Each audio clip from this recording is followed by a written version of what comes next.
San Agustín, nacido como Aurelio Agustín en el año 354 en Tagaste, una pequeña ciudad de Numidia en el norte de África. Es uno de los personajes más fascinantes y complejos de la historia de la humanidad. Su vida estuvo marcada por una profunda búsqueda de sentido, una lucha constante entre las pasiones humanas y la aspiración a la verdad. Y una transformación espiritual que lo llevó a convertirse en uno de los más grandes teólogos y pensadores de la Iglesia cristiana. La historia de su vida no solo es inspiradora, sino también profundamente humana, una narración que resuena con quienes buscan redención y propósito. Desde su nacimiento, la vida de Agustín estuvo envuelta en contrastes. Su padre, Patricio, era un hombre pagano, más preocupado por el éxito material que por la vida espiritual.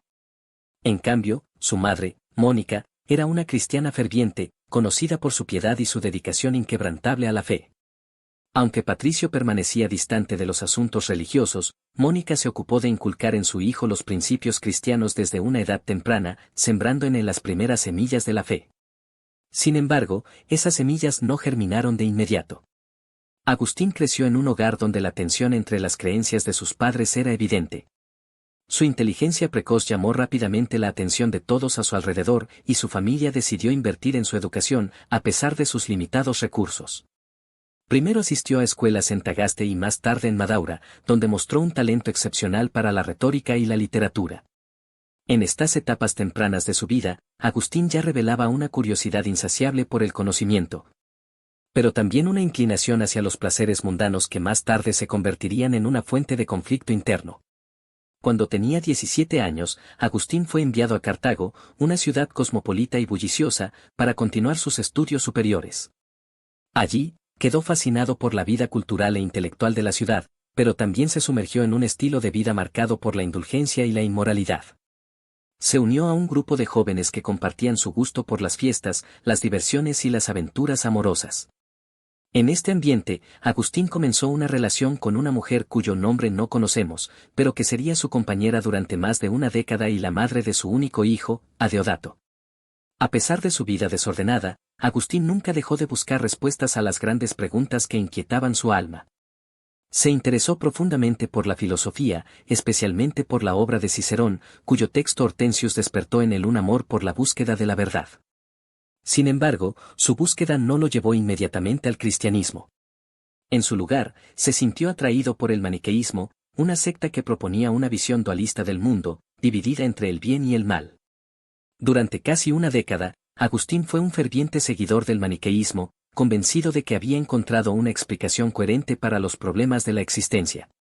A pesar de su entusiasmo inicial, con el tiempo comenzó a cuestionar las enseñanzas maniqueas. Su intelecto crítico y su amor por la lógica lo llevaron a descubrir inconsistencias en las doctrinas de la secta. Desilusionado, se apartó del maniqueísmo, pero no dejó de buscar la verdad. En su camino, Agustín exploró otras corrientes filosóficas, como el escepticismo y el neoplatonismo, encontrando en estas últimas ideas que lo acercaban más a la noción de un Dios trascendente. En el año 383, Agustín se trasladó a Roma en busca de mejores oportunidades profesionales. Allí logró destacarse como maestro de retórica, ganándose el respeto y la admiración de sus contemporáneos. Sin embargo, su ambición lo llevó a aceptar un puesto en Milán, donde conoció al obispo Ambrosio, una figura que desempeñaría un papel crucial en su vida. Ambrosio no solo era un orador brillante, sino también un hombre de profunda fe y sabiduría. Sus sermones y su ejemplo personal comenzaron a influir en Agustín, despertando en él un interés renovado por el cristianismo. La lucha interna de Agustín se intensificó en Milán. Por un lado, admiraba la fe cristiana y se sentía atraído por su mensaje. Por otro lado, las cadenas de sus hábitos pasados y su temor a renunciar a las comodidades de su vida lo mantenían en un estado de indecisión. Durante este tiempo, recibió el apoyo constante de su madre, Mónica, quien había viajado a Milán para estar cerca de él y seguía orando incansablemente por su conversión. El momento culminante de su vida llegó en el año 386. Una tarde, mientras paseaba en el jardín de su casa, Agustín escuchó la voz de un niño que repetía, «Toma y lee, toma y lee». Intrigado, abrió una Biblia que tenía a mano y leyó un pasaje de la carta de San Pablo a los romanos que decía, «Revístanse del Señor Jesucristo y no se preocupen por satisfacer los deseos de la carne». Estas palabras tuvieron un impacto inmediato en su corazón.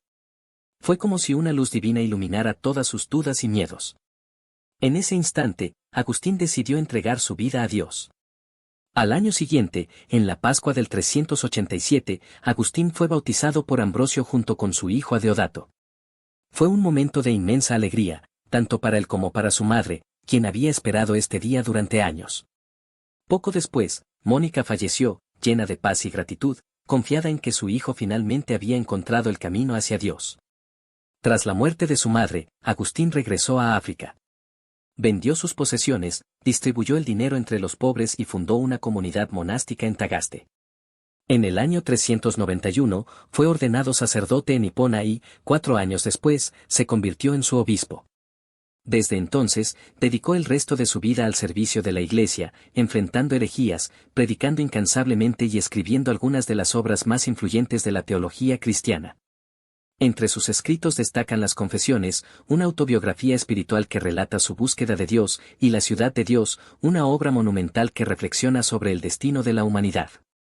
San Agustín murió en el año 430, mientras Hipona era asediada por los vándalos, dejando un legado que sigue inspirando a creyentes y no creyentes por igual. Su vida, llena de caídas y redenciones, es un testimonio del poder transformador de la gracia divina y un llamado a nunca abandonar la búsqueda de la verdad. Agustín nos recuerda que, aunque el camino hacia Dios puede ser difícil y lleno de obstáculos, siempre es posible encontrar la paz y la plenitud en él.